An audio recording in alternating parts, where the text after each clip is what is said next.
Olá, meu aluno. A aula do tema de hoje é Responsabilidade Civil da Administração Pública ou simplesmente Responsabilidade Civil do Estado. Podemos concatenar essa aula também trabalhando com o mesmo tópico com o nome Responsabilidade Extracontratual do Estado. Nessa aula vamos trabalhar todo fato lesivo causado pelo agente em decorrência de culpa em sentido amplo. Quando trabalhamos a ideia de culpa em sentido amplo, nós trabalhamos tanto a ideia de imprudência, imperícia, negligência e também a formatação do dolo do agente, quando o agente quer causar o resultado. Quando eu trabalho culpa em sentido amplo, eu quero dizer que o agente pode trabalhar como imperícia, ou seja, ele deveria saber fazer e não sabe. Ele pode trabalhar com negligência, eu posso dizer que é o relaxado, e ele pode trabalhar com imprudência, é o apressado, ou simplesmente o dolo, quando ele tem a intenção livre de cometer a coisa. Podemos dizer também que a responsabilidade civil do Estado depende do nexo de causalidade. O que representa o nexo de causalidade? O nexo de causalidade é a causa que gera diretamente um efeito. Quando eu pego uma pedra e jogo em direção ao carro e eu danifico o carro, a pergunta é: houve nexo de causalidade? O que se transforma o nexo de causalidade? O prejuízo causado, o defeito que deu ao carro, efetivamente saiu da minha ação? Saiu. Então pronto, temos o nexo de causalidade, uma ação que gerou diretamente um resultado. A responsabilidade civil do Estado, ou responsabilidade extracontratual do Estado, é tratado na Constituição Federal, no artigo 37 da Constituição, no parágrafo 6º. Podemos afirmar o seguinte: as pessoas jurídicas de direito público e as de direito privado, prestadoras de serviços públicos, responderão pelos danos que seus agentes, nessa qualidade, causarem a terceiros, assegurado o direito de regresso contra o responsável, nos casos de dolo ou culpa. Acabamos de tratar aí o artigo 37, parágrafo 6º da Constituição Federal, onde trata das pessoas jurídicas de direito público e direito privado, componentes da administração pública. Estamos trabalhando com a administração direta, que é União, Estados, Distrito Federal e municípios, e também a administração pública indireta, que é autarquias, fundações públicas, sociedade de economia mista e empresa pública. Temos que tomar cuidado, porque as sociedades de economia mista e as empresas públicas somente responderão se estiverem previstas no artigo 175 da Constituição Federal, que trata das pessoas da administração pública que desenvolvem um serviço público. Não vale as pessoas regulamentadas pelo artigo 173 da Constituição Federal, que são as exploradoras de atividade econômica. Vamos começar a trabalhar na responsabilidade civil do Estado sob 3 perspectivas. Na verdade, nós temos 3 teorias que tentam explicar a responsabilidade civil do Estado. Nós temos a teoria do risco administrativo, nós temos a teoria da culpa administrativa e temos também a teoria do risco integral. Vamos começar com a primeira teoria do risco administrativo. A teoria do risco administrativo foi aquela que foi utilizada em regra pelo artigo 37, parágrafo 6º da Constituição Federal. O texto que nós lemos aí é o texto utilizado para a responsabilidade civil do Estado. Então, se cair na sua prova, é correto afirmar que a teoria utilizada pela Constituição Federal, em regra, é a teoria do risco administrativo. Você vai dizer que está certo também, mas cuidado, não é a única utilizada. Toda vez que eu trago para você que existe uma regra, automaticamente você cria na sua cabeça aonde está a exceção. Calma, vamos trabalhar primeiro a regra. A regra da responsabilidade civil do Estado diz o seguinte: que as pessoas jurídicas de direito público e direito privado, somente as prestadoras de serviços públicos, responderão pelos danos que os agentes causarem, nessa qualidade a terceiro. Toda vez que você estiver trabalhando o tópico responsabilidade civil do Estado ou simplesmente responsabilidade patrimonial do Estado, você vai fazer uma pergunta para acertar as questões. Você vai dizer o seguinte: quem paga o prejuízo? Bem, quem paga o prejuízo na responsabilidade civil do Estado, se houver um agente em ação, é o Estado. Para que você concatene as ideias e consiga entender o tópico responsabilidade civil do Estado, eu vou colocar um exemplo claro para você. Imagine que que um agente de Polícia Federal trabalhando nessa qualidade como agente público venha a sair com uma viatura do Departamento de Polícia Federal? Bem, os dados que nós temos até agora, nós temos um órgão público que é o Departamento de Polícia Federal e, de acordo com a teoria do órgão do professor Eli Lopes Meirelles, os agentes que trabalham nesse órgão estão em imputação à pessoa jurídica a que está ligado. O que é estar em imputação à pessoa jurídica que está ligado? Quer dizer que tudo que o agente causar na qualidade, trabalhando, quem vai responder é o Estado. É como se o Estado estivesse ali na situação do agente. Agora, para você estar respondendo na teoria do risco administrativo, o agente tem que estar em ação. Ou seja, você sabe que a ação do agente público pode se dar também por omissão. Você pode, por exemplo, cometer até um crime por omissão. É chamados os crimes comissivos por omissão. Imagine a seguinte situação hipotética. Se eu sou um policial federal e eu estou trabalhando e acontece um assalto no banco e eu posso intervir e não ajo. Se eu não agir, eu vou responder pelo crime que está acontecendo, porque a minha omissão é tida como uma verdadeira ação. Então você já sabe, na teoria do risco administrativo, tanto faz o agente estar em ação, quanto o agente estando em omissão, nós vamos utilizar o mesmo exemplo da teoria do risco administrativo. Imagine que esse agente saia da delegacia dirigindo uma viatura. Imagine que ele transponha um sinal vermelho. Opa, se ele passou o sinal vermelho, ele foi imprudente. Ele está respondendo na modalidade culpa. Ele ultrapassa o sinal vermelho, pisa no freio da viatura, a viatura roda e colide com um veículo de terceiro. O que é que nós temos agora? Nós temos um agente trabalhando e nós temos um terceiro que sofreu prejuízo. Nessa situação, o terceiro que sofreu prejuízo não pode cobrar esse prejuízo do próprio agente. Ele tem que cobrar esse prejuízo do Estado. Ele vai acionar o Estado para que o Estado pague a ação e pague o prejuízo causado pelo agente. A administração pública primeiro paga o prejuízo causado. Depois que a administração paga, ela vai e cobra o agente. Cobra numa ação regressiva. Entra com uma ação e tenta provar que o agente agiu com dolo ou com culpa. Nesse exemplo, o agente agiu com culpa em sentido amplo, ou seja, ele foi imprudente. Se ele tivesse parado no sinal vermelho, não teria causado prejuízo. Mas, nesse caso que ele agiu com imprudência, ou imperícia, ou negligência, obrigatoriamente o Estado vai entrar com uma ação regressiva contra o agente e o agente vai ter que ressarcir o Estado. Pois bem, nós temos três polos. Nós temos um agente que está em ação, nós temos um terceiro lesado e temos a figura do Estado. A figura do Estado, nós trabalhamos muito agora no texto de lei. A administração direta. Quem é o Estado para que funcione essa responsabilidade civil? O Estado é União, Estado, Distrito Federal e município. Toda a administração pública direta. Autarquia e fundação pública. Todas as autarquias e fundações públicas. E as sociedades de economia mista e as empresas públicas, mas somente as prestadoras de serviços públicos. Não entra nessa teoria a exploradora de atividade econômica. Isso é critério fundamental na hora de você resolver questões de concurso público. Então, nessa situação, o Estado paga o terceiro lesado e logo após entra com uma ação regressiva para tentar cobrar do agente. Agora veja bem, e se o agente não agiu com dolo e o agente não agiu com culpa? Ou seja, o agente não tem culpa em sentido amplo. Nessa situação, quem paga o prejuízo ainda é o Estado. Vamos dar um exemplo. Imagina que o agente da Polícia Federal saia da delegacia com a viatura, mas que ele seja extremamente prudente. Ele conferiu as viaturas, viu que o pneu da viatura está tudo certinho, também o freio da viatura funcionando, a viatura é nova e ele fez todas as vistorias técnicas que deveria ser feito. A viatura sai de dentro do Departamento de Polícia Federal, o agente está de cinto, respeitando a velocidade permitida pela via. Só que acontece uma ação da natureza, uma chuva muito forte e cai uma árvore na frente da viatura. O agente, para desviar, vem a colidir com outro veículo de particular. Nessa situação, o agente não agiu com culpa, tampouco com dolo.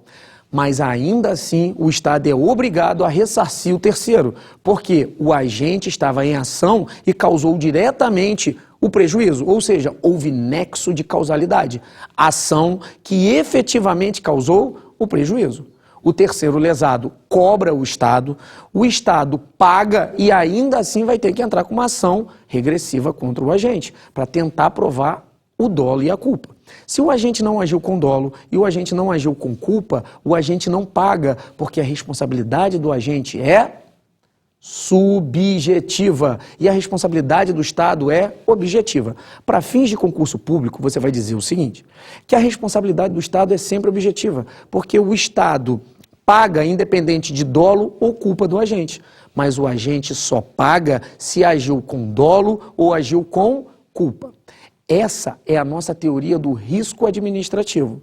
Temos que tomar cuidado com alguns detalhes. Por exemplo, o terceiro lesado não pode entrar com ação diretamente contra o agente. Obrigatoriamente ele tem que cobrar o Estado. Ele também não pode entrar contra os dois ao mesmo tempo, ou seja, não pode a figura do litisconsórcio passivo. O agente não pode ser cobrado conjuntamente ao Estado, obrigatoriamente. O agente causa o prejuízo, o terceiro lesado entra contra o Estado, para logo após o Estado entrar com ação regressiva contra o agente. É uma sequência. Não pode haver também a denunciação da lide do agente pelo Estado, na ação principal que é movida pelo terceiro lesado. Então, resolvemos aí a teoria do risco administrativo. Vamos trabalhar agora a segunda teoria, teoria da culpa administrativa, ou responsabilidade subjetiva do agente, ou culpa anônima. Pois bem, nós vimos que a teoria principal utilizada pela Constituição Federal, ou seja, a regra do artigo 37, parágrafo 6º da Constituição, é a teoria do risco administrativo. Só que toda vez que eu digo que é a regra, automaticamente eu tenho a exceção. Está aí um ponto fundamental em questões de concurso público. Por vezes, nós vemos nas questões de concurso dizer que a responsabilidade civil do Estado é utilizada em apenas uma modalidade, somente na teoria do risco administrativo. Mas não é absoluta. Em exceção, nós utilizamos a teoria da culpa administrativa. O que é a teoria da culpa administrativa? A teoria da culpa administrativa explica os casos de omissão do Estado. Lembrando que, adotado pela Constituição Federal de 88, nós temos a teoria do risco administrativo, o artigo 37, parágrafo 6º. Aquela é a regra. Essa teoria que eu vou explicar agora, que é a teoria da omissão do Estado, é a teoria que é utilizada em exceção. Pegamos como base o artigo 5º da Constituição, que não deixa ninguém ficar sem a prestação do Poder Judiciário. Aqui vamos explicar como funciona a teoria do Estado no que tange à omissão do próprio Estado. Ela se dá por inexistência do serviço, mau funcionamento do serviço ou simplesmente retardamento do serviço. Nós trabalhamos a situação da omissão do Estado. Para que você entenda, vamos tentar trabalhar em uma situação hipotética. Imagina você, concursando, que está em casa, que está estudando para concurso público, que está nessa vida estudando há mais de um ano. Você quer uma aprovação em concurso público. Então você é aprovado num concurso, nomeado, toma posse e entra em exercício. Vai numa agência e vai comprar um carro, lógico, porque você garantiu a sua estabilidade financeira. Ao comprar o carro, você sai com o seu carro da agência e vai trafegando pela rua. Imagine que tenha um buraco e você não veja o buraco e o seu carro caia no buraco e que cause um prejuízo para você no montante de R$10 mil. Eu pergunto para você, quem vai pagar o prejuízo? Bem, quem paga o prejuízo nesse caso é quem estiver previsto na Constituição que teria a funcionalidade de arrumar a pavimentação da rua. Se você for na Constituição Federal, você vai ver que a competência para pavimentar as rodovias estaduais, municipais ou federais é de acordo com a instituição que você está trabalhando. Se você estiver numa entidade da administração pública direta local, que é o município, a competência para a pavimentação da rua do município é do próprio município. Se ele não fez, houve ou inexistência do serviço, ou mau funcionamento do serviço, ou retardamento do serviço. Então você sabe, aquele buraco ali foi uma omissão do Estado. No nosso caso, o Estado é o município. Você sofreu um prejuízo, os polos continuam o mesmo. Você teve um prejuízo causado e você tem o Estado.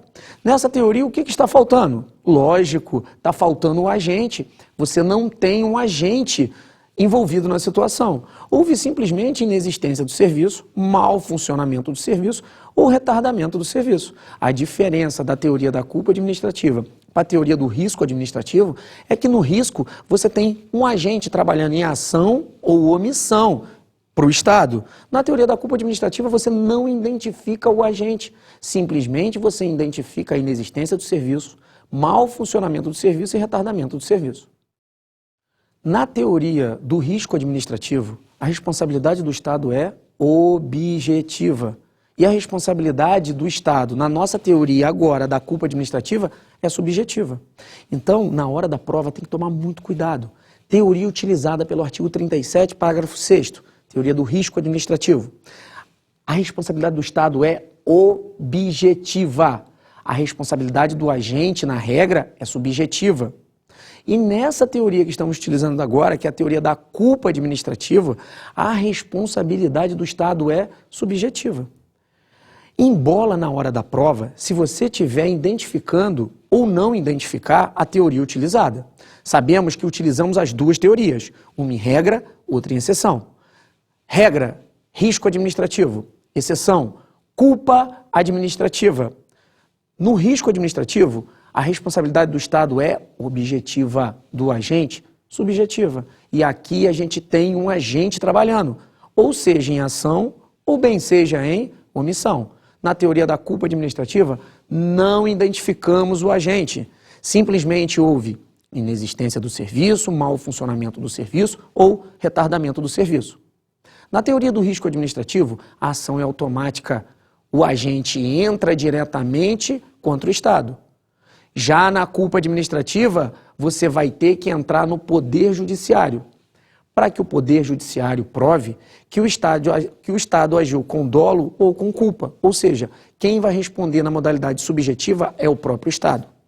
Então, sabemos que nós temos duas teorias que são utilizadas. A terceira teoria, que tenta explicar a responsabilidade civil do Estado ou simplesmente responsabilidade patrimonial do Estado, é a nossa teoria do risco integral. Aqui, a existência de um evento danoso e tem o nexo de causalidade. Nós temos também o nexo de causalidade nas outras teorias. O que pega essa teoria como especial é que ela majora a responsabilidade do Estado. Independe se o Estado trabalha com dolo, se o Estado trabalha com culpa, se houve motivo de caso fortuito, força maior, ou se houve culpa exclusiva da vítima. De qualquer forma, o Estado paga. É uma majoração da teoria do risco administrativo. Essa teoria, para fins de concurso público, ela é utilizada, sim, em exceção da exceção. Nós podemos dizer que a teoria do risco administrativo vai ser usada quando houver um agente em ação ou omissão. Vamos dizer que a teoria da culpa administrativa vai ser utilizada quando houver falta do serviço pela administração. E a gente vai dizer que a teoria do risco integral, que é a exceção da exceção, vai ser utilizado em casos de acidentes nucleares. Essa teoria é uma teoria que não estava sendo aceita pela doutrina, por parte da doutrina, e também não estava sendo muito aceita em concursos públicos. A CESP-UNB, no ano de 2010, na prova de advogado da Caixa Econômica Federal, trouxe essa questão e praticamente pacificou nesse tema o que deveremos colocar na prova, pelo menos nas questões da CESP-UNB. Podemos dizer que, pela teoria do risco integral, toda vez que houver acidente nuclear, de qualquer forma, o Estado sempre paga. Imagina que um agente do Estado trabalhando dentro de uma usina nuclear venha causar um acidente. Quem paga o prejuízo? O Estado. Imagina que uma chuva torrencial quebre a cúpula e vaze os materiais radioativos. Quem paga? O Estado. Imagina que um terrorista jogue um avião em cima da cúpula. Quem paga? O Estado. Você vai, para fins de prova, pensar o seguinte: sempre que houver acidente nuclear, você vai lembrar que a teoria utilizada é a teoria do risco integral. É uma teoria que majora a responsabilidade civil do Estado. Ou seja, o Estado paga independente de dolo ou de culpa. O Estado sempre paga. Aí você pergunta, qual é a diferença entre a responsabilidade civil do Estado na modalidade risco administrativo e na modalidade risco integral? Bem, existem algumas situações em que o risco administrativo o Estado não paga, porque há o rompimento do nexo causal. Lembrando o que é o nexo causal. Nexo causal é simplesmente causa-efeito. Se eu sou um agente, estou dirigindo uma viatura, eu estou em ação. Se eu colido a viatura com um terceiro, houve nexo de causalidade. A minha ação causou diretamente o prejuízo do terceiro. Então houve nexo de causalidade. Isso é em caso de ação. Agora imagine em caso de omissão. Imagina que você seja um policial, você, meu aluno, que está em casa, você é um policial militar e você está trabalhando, está de serviço junto com o seu parceiro. Imagine que você assista a um assalto, o assalto está acontecendo e você nada faz. E daquele assalto gere uma morte, ou seja, um latrocínio, roubo seguido de morte. Vocês são policiais, estão trabalhando para o Estado. Na nossa responsabilidade, você é um agente que está em imputação ao Estado. É como se o próprio Estado estivesse presente ali. Se você deveria agir, se você podia agir, você estava no dever da administração pública. Ou seja, você tem o poder-dever de agir, a possibilidade mais o dever imposto por lei. Se você não faz, você está em omissão. Se você está em omissão, é como se fosse uma verdadeira ação, quando você deveria e podia agir para evitar o resultado. Nessa situação, quem paga o prejuízo é o Estado. Aí você pergunta, que prejuízo que foi dado nessa situação?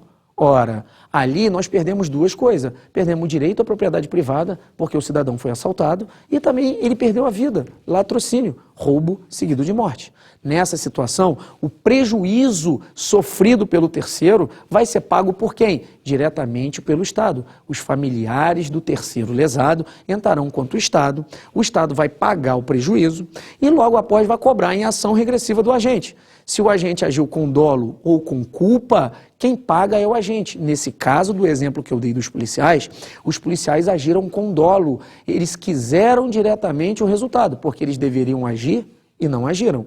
O Estado vai responder nessa situação na teoria do risco administrativo. Contudo, algumas situações rompem o nexo causal. A causa não gera diretamente o efeito. Nessa situação, o Estado não é obrigado a pagar. A primeira modalidade que rompe o nexo causal é a culpa exclusiva de terceiro ou culpa exclusiva da vítima. Para que você entenda, vamos dar um caso hipotético. Imagina que você está saindo do Departamento de Polícia Federal. Opa! Você é um agente que está trabalhando dentro de um órgão que está em imputação à pessoa jurídica que você está ligado. Você sai dirigindo, então, é como se fosse o próprio Estado atrás do volante, dirigindo. Você está em ação. Para isso, estamos utilizando a teoria do risco administrativo. Imagina que você confira toda a viatura, que a viatura está em perfeito estado, que você está de cinto de segurança, que a via permaneça e utilize ou deixe você utilizar a via até 80 quilômetros e você está a 70, então você está dentro dos parâmetros legais, você está sendo prudente, você está sendo perito e não está sendo negligente. E também não quer causar nenhum dano a terceiro. Imagine que você está se deslocando, que o dia é ensolarado, que você tem uma visibilidade de até 5 quilômetros à frente. Nesse dia, nada pode dar errado. Contudo, um terceiro se esconde atrás de um muro, atrás de um poste e se joga na frente da viatura, ou seja, é um suicida. Nessa situação, o suicida bate com a cabeça na frente da viatura e vem a falecer. Ou seja, causou um prejuízo na viatura, um prejuízo patrimonial para o Estado, porque quebrou a frente da viatura. E também houve o prejuízo do terceiro, ou seja, houve a morte do terceiro. Nessa situação, eu faço a pergunta para você de acordo com a responsabilidade civil do Estado. Quem paga o prejuízo? Quem paga o prejuízo nessa situação é a própria vítima, se ela permanecer viva. Se ela morrer, ela vai passar o patrimônio para os sucessores. O Estado poderá cobrar a dívida dos sucessores, mas somente até o valor do patrimônio transferido. Imagine que a vítima transferiu um patrimônio de R$10 mil a seus familiares. Imagine também que o prejuízo da viatura foi de R$15 mil. Como o Estado faz? O Estado cobra somente até o valor do patrimônio transferido. O prejuízo até o montante de R$10 mil poderá ser cobrado dos familiares da vítima. Contudo, aqueles R$5 mil que faltaram, o Estado não pode cobrar. Então, em caso de culpa exclusiva da vítima ou de terceiro, o Estado fica isento da responsabilidade civil. Pelo contrário, quem cobra o prejuízo do terceiro é o próprio Estado. Imagine outra situação, que venha uma ambulância no centro da cidade e que a ambulância passe no sinal verde, perfeitamente legal, e que um terceiro ultrapasse o sinal vermelho e colida com a lateral da viatura. Nessa situação nós temos o Estado, nós temos um agente e o agente causou um prejuízo diretamente a terceiro, só que esse prejuízo não foi causado diretamente pelo agente. Esse prejuízo, a culpa em sentido amplo se inverteu, agora é do terceiro. Nessa situação, o Estado fica isento de pagar e ainda assim cobra o terceiro lesado. Essa é a primeira forma de rompimento do nexo causal. Temos também a segunda forma do rompimento do nexo causal, que é chamado caso de força maior. Para que consigamos explicar o motivo de força maior, temos que entender o que a teoria e o que os doutrinadores explicam acerca do caso fortuito e força maior. Temos várias conceituações. O importante é saber o que bancas como CESP-NB, ESAF e FGV cobram para fins de concurso público. Vamos tratar a modalidade caso fortuito como evento interno da administração. Sendo assim, todos os eventos internos da administração irão se aplicar à responsabilidade civil do Estado. Ou seja, em caso fortuito, o Estado continua pagando, porque não houve a quebra do nexo causal. Você vai dizer que, pela nova teoria, o que deve ser utilizado para a quebra do nexo causal, ou seja, as formas que o Estado não paga, somente o caso de força maior. Vamos tentar entender o que é o motivo de caso fortuito e o que é o motivo de força maior. Caso fortuito, evento interno da administração, imprevisível e inevitável, mas ainda assim o Estado paga. Caso de força maior, evento externo da administração, imprevisível e inevitável. Aqui, o Estado não paga, porque houve a quebra do nexo causal. Imagine a seguinte situação hipotética. Imagine que você está trabalhando dentro de um órgão do Departamento da Polícia Federal, lembrando que o Departamento de Polícia Federal é um órgão. Se você é um agente, você está em imputação à pessoa jurídica que você está ligado. Imagine que você verifique toda a viatura, imagine que esteja tudo perfeito, que a viatura seja nova, a viatura acabou de chegar da agência. Você testou os freios, você testou todos os equipamentos, estão todos funcionando. No velocímetro da viatura está marcando lá 50 quilômetros e a estrada permite que você ande a 60. Então você está sendo prudente, está sendo perito e não está sendo negligente. Imagine que por um motivo imprevisível e inevitável, uma força que você não consegue explicar, quando você pisa no freio perto do sinaleiro de trânsito, o freio simplesmente falhou. Só que você tinha verificado esse freio várias vezes. Você não agiu com dolo, você não agiu com culpa e também não foi imperito. E também não tinha vontade direta e livre de cometer aquilo, ou seja, não agiu com dolo. A viatura ultrapassa o sinal vermelho e colide com outro veículo. Isso foi um evento de caso fortuito, evento interno da administração, imprevisível e inevitável. Mas ainda assim, houve os três polos. Agente em ação, terceiro que sofreu o prejuízo e o Estado que vai ter que pagar o prejuízo.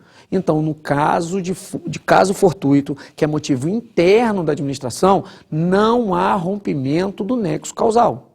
Relembrando, caso fortuito, evento interno da administração, não há quebra do nexo causal. Lembre do exemplo, porque mesmo sendo um motivo imprevisível e inevitável, ainda foi interno. Ainda havia um agente, o agente estava em ação ou omissão e houve um prejuízo a terceiro.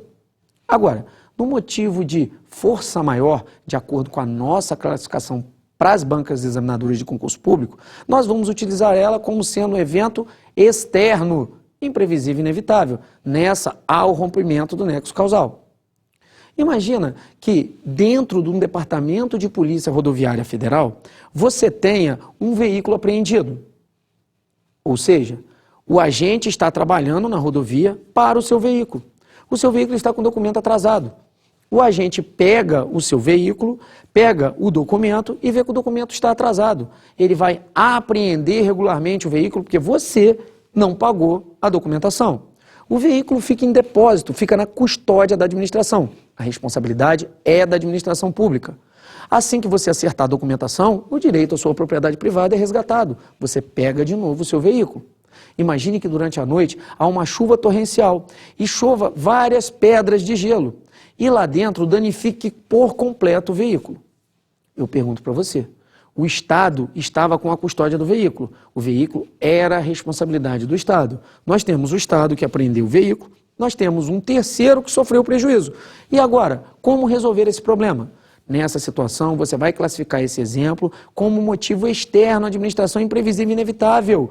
A administração não teria como interromper esse evento. Nessa situação, nós temos a quebra do nexo causal, ou seja, o Estado não paga o prejuízo do terceiro.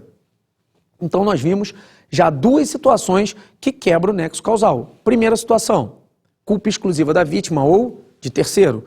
Segunda situação, o evento de força maior, que é um evento imprevisível, inevitável, evento externo à administração. Lembrando que o caso fortuito mantém a responsabilidade civil do Estado. Agora, temos também a situação da culpa concorrente. Na culpa concorrente não há quebra do nexo causal, ou seja, o Estado ainda paga a sua quota-parte de responsabilidade. Culpa concorrente, há tanto responsabilidade do Estado quanto do particular. Cada um vai pagar a sua cota-parte de responsabilidade. Imagine a seguinte situação hipotética. Imagine que vem uma ambulância do Estado e que essa ambulância tem um agente dirigindo a ambulância. Então, nós temos na teoria do risco administrativo. É um órgão onde nós temos um agente que está em imputação à pessoa jurídica a que está ligado e ele está em ação. Imagine que essa ambulância, esse agente, transponha um sinal vermelho. Imagine que vem um particular e também transpõe o sinal vermelho, ou seja, os dois estão errados e há uma colisão entre os veículos. Há um prejuízo causado pela administração e há um prejuízo causado por terceiro. Tanto a administração quanto o terceiro têm responsabilidades conjuntas no evento danoso. Nessa situação, cada um pagará a sua cota de responsabilidade. Assim, a culpa concorrente não isenta o Estado de pagar. O Estado tem sim que pagar na responsabilidade de sua teoria, ou seja, o Estado paga até onde ele causou o prejuízo. Se for classificado que o prejuízo do Estado, que a ação do Estado representou 50%, o Estado paga 50% e o próprio particular paga 50%. Eles dividem a responsabilidade. Alcance da responsabilidade civil do Estado. Quem são as pessoas que respondem pela responsabilidade civil do Estado? Pois bem, nós temos toda a administração direta e indireta, a União, os Estados, o Distrito Federal e os municípios estão nas teorias do risco administrativo, estão na teoria do risco integral e também estão na teoria da culpa administrativa. Temos também as autarquias, fundações públicas, sem exceção. E nós temos a Sociedade de Economia Mista e Empresa Pública. Só que para essas duas últimas, só vale se elas forem regidas pelo artigo 175 da Constituição Federal. Ou seja, se forem prestadoras de serviços públicos.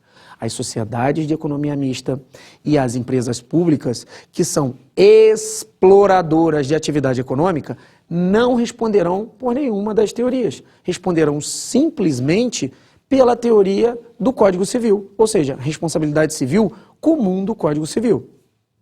Temos também a situação dos delegatários de serviços públicos, ou seja, administração pública em sentido material, que são os permissionários e os concessionários de serviços públicos. Até bem pouco tempo, só utilizávamos a teoria do risco administrativo para os usuários de serviços públicos.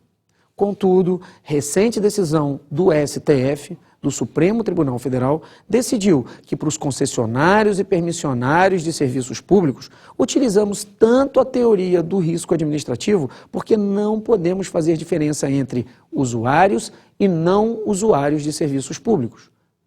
Esse é o teor da decisão do STF. Então temos que o alcance da responsabilidade civil do Estado pega a administração direta, União, Estado, DF, município. Pegamos as autarquias e as fundações sem exceções, que é a administração indireta. Sociedade de Economia Mista, Empresa Pública, somente as prestadoras de serviços públicos, não valendo as exploradoras de atividade econômica. E aos concessionários e permissionários de serviços públicos, utilizamos tantos para usuários quanto não usuários de serviços públicos. Lembrando que essa decisão é uma decisão recente do STF. Então aí terminamos a nossa teoria da responsabilidade civil do Estado, aonde englobamos a teoria do risco administrativo, que o Estado responde objetivamente e o agente subjetivamente. Temos que na teoria da culpa administrativa, o Estado é que responde subjetivamente. E na teoria do risco integral, temos que o Estado responde integralmente no caso de acidente nuclear. Muito cuidado com as excludentes do nexo causal. Ou seja, no nexo causal, só se rompe o nexo onde o Estado não paga na culpa exclusiva da vítima ou de terceiro e no caso de força maior, evento externo imprevisível e inevitável. Bons estudos, continue firme na preparação para o concurso público. Porque, como diria o professor William Douglas, não se estuda para passar, se estuda até passar.